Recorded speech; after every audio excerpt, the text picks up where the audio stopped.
नमस्ते। केंद्रीय चुनाव आयुक्त ने अपने जीवन काल की आखिरी प्रेस कॉन्फ्रेंस की। उन्होंने ऐलान किया कि दिल्ली विधानसभा और दो उपचुनाव, दो विधानसभाओं के 5 फरवरी को उन पे मतदान होगा और 8 फरवरी को मतगणना होगी। लेकिन ये चुनाव आयुक्त कोई सामान्य नहीं है, ये इतिहास में याद किए जाएंगे।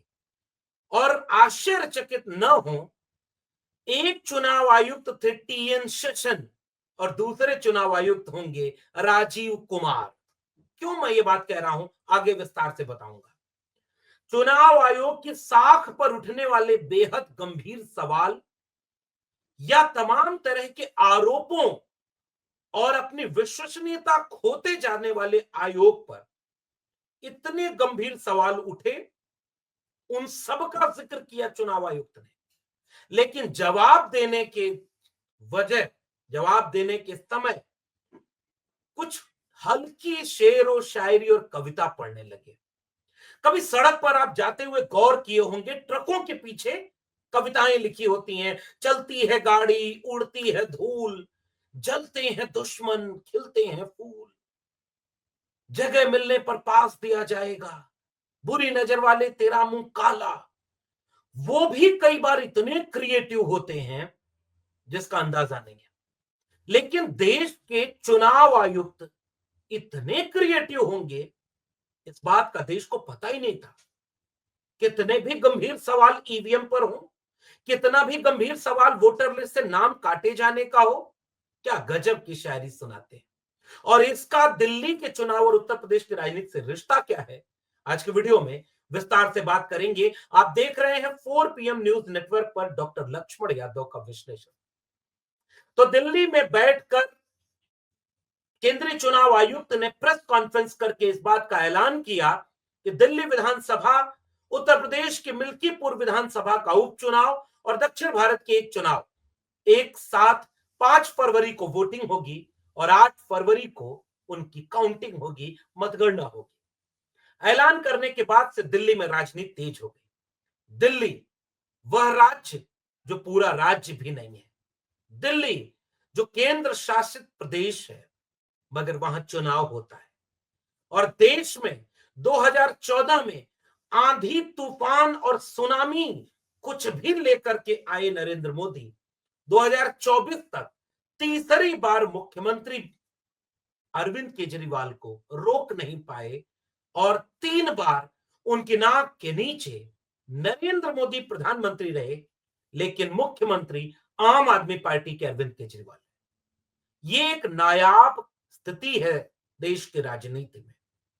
इस बीच नरेंद्र मोदी ने पिछले 11 वर्षों में कई जगहों पर इतिहास रचा, कई जगहों पर चुनाव लड़े, जीते। नहीं भी जहां जीत पाए, खरीद के, तोड़ के, इधर से उधर करके सरकार तो अपनी बना ली।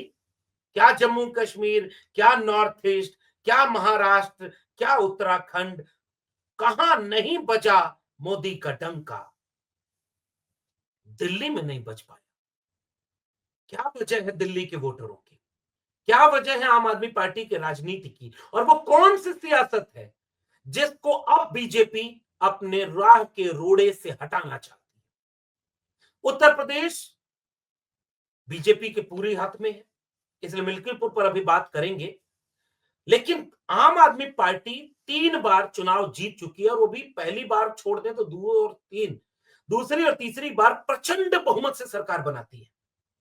और आम आदमी पार्टी के मुख्यमंत्री अरविंद केजरीवाल को एक मुकदमे में जेल भेज दिया गया, उनके उप मुख्यमंत्री को जेल में भेज दिया गया, उनके कई मंत्रियों को जेल में भेज दिया गया, उनके कई मंत्रियों पर ईडी सीबीआई की जांच और रेड पड़ी, तो कई ने पार्टी बदल ली, इस्तीफा दे दिया, कई ने दूसरी राह चुन ली, कई तो आम आदमी पार्टी की तरफ से राज्यसभा में सदस्य हैं, लेकिन काम वो भारतीय जनता पार्टी का करती हैं। आम आदमी पार्टी के ऊपर इतने तरह के दृश्य राजनीति के देखने पड़े, लेकिन बावजूद इसके आम आदमी पार्टी ने दिल्ली में अपनी एक जगह बना रखी थी। शिक्षा का सवाल हो, स्वास्थ्य का सवाल हो, फ्री बिजली, फ्री पानी का सवाल हो, रेवड़ी बांटने का भाषण प्रधानमंत्री नरेंद्र मोदी ने दिल्ली के ऊपर ही दिया, लेकिन बाद में यह पाया गया कि उससे बड़ी बड़ी और महंगी रेवड़ियां भारतीय जनता पार्टी दूसरे राज्यों में बांटना शुरू कर देती है। 80 करोड़ लोगों को 5 किलो अनाज रेवड़ी है कि आशीर्वाद है कि मुक्ति का, मोक्ष का अमृत है, यह भी देश को तय करना बाकी है।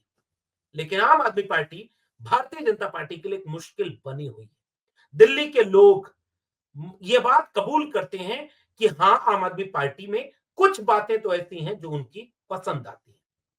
वही दूसरी तरफ भारतीय जनता पार्टी लगातार कोशिशों के बाद इस बार मानती है कि सबसे सुनहरा मौका है, वो आम आदमी पार्टी को हरा सकते हैं। 6-7% वोट का फासला है, इसलिए प्रधानमंत्री भी अभियान पर लग चुके हैं। आम आदमी पार्टी के शॉर्ट फॉर्म आप को दा से जोड़ करके पहले ही भाषण में उन्होंने आपदा घोषित कर दिया अपने चुनावी प्रतिद्वंदी पार्टी को, आपदा बना दिया। ये वही दिल्ली है जिसमें कभी गृह मंत्री अमित शाह गलियों में पर्चे बांटते पाए गए, तो कभी प्रधानमंत्री नरेंद्र मोदी शाहीन बाग को करंट देते हुए सुनाई दिए। कई तरह के दौर दिल्ली ने देखे, दंगों में झुलसी दिल्ली, मुश्किलों में घिरी दिल्ली, दम घुटती हुई दिल्ली, गंगा यमुना साफ हुई कि नहीं, इस सवालों के बीच घिरी दिल्ली। कोई एक और मौका हाथ लगा, शराब घोटाले से लेकर शीश महल का। प्रधानमंत्री नरेंद्र मोदी अपने पहले भाषण में ये बोलते हुए सुनाई दिए कि देखो, हमने तो कभी घर नहीं बनवाया, मैंने करोड़ों बेघरों का घर बनवाया, लेकिन पता चला कि यहाँ के मुख्यमंत्री ने अपना शीश महल बनवाया।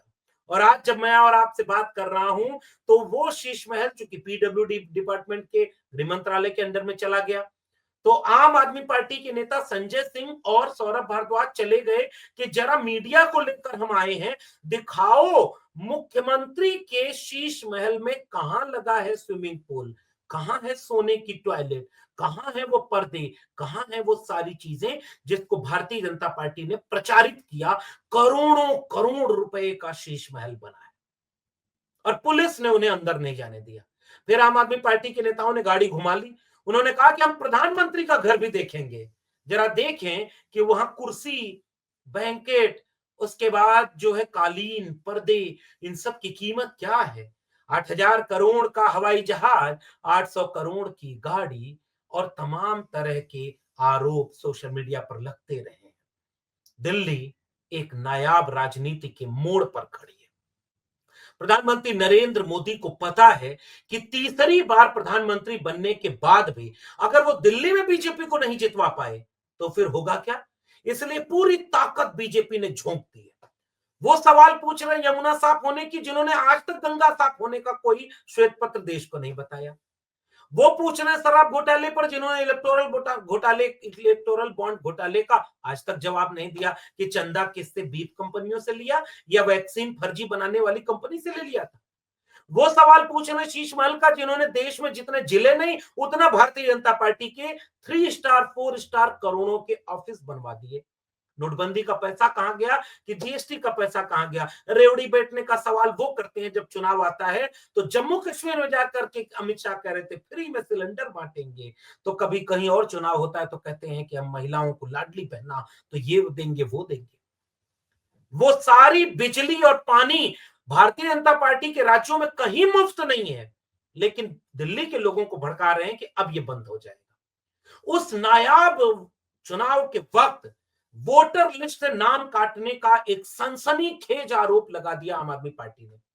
जब चुनाव आयुक्त अपने चुनाव की घोषणा कर रहे थे, तो कई तरह के इन सवालों का जवाब देने की कोशिश करते हैं, लेकिन सवालों का जिक्र तो करते हैं चुनाव आयुक्त, कहते हैं कि ईवीएम पर लोग सवाल उठाते हैं, जब खुद जीत जाते हैं तो नहीं उठाते हैं। अरे भाई, यही तो गृह मंत्री अमित शाह भी बोल रहे हैं, यही भाजपा ही बोलते हैं, यही ईवीएम के सत्ता पाने वाले लोग बोलते हैं। फिर ये ईवीएम जिन देशों ने बनाई वो क्यों अपने यहां नहीं चलाती। ईवीएम से घोटाले की बात जब आती है तो उसका फेवर बीजेपी क्यों करती। ये बीजेपी 2009 में चुनाव हारने के बाद ईवीएम को क्यों दोष दे रही थी, इसका कोई ठोस जवाब वो नहीं देते। जब सवाल उठता है कि वोटर लिस्ट से नाम काटा गया, तो बड़ी लंबी उसकी प्रक्रिया है कि कितना अच्छे से हम नाम जोड़ते हैं, नाम काटते हैं, ये बताते गए।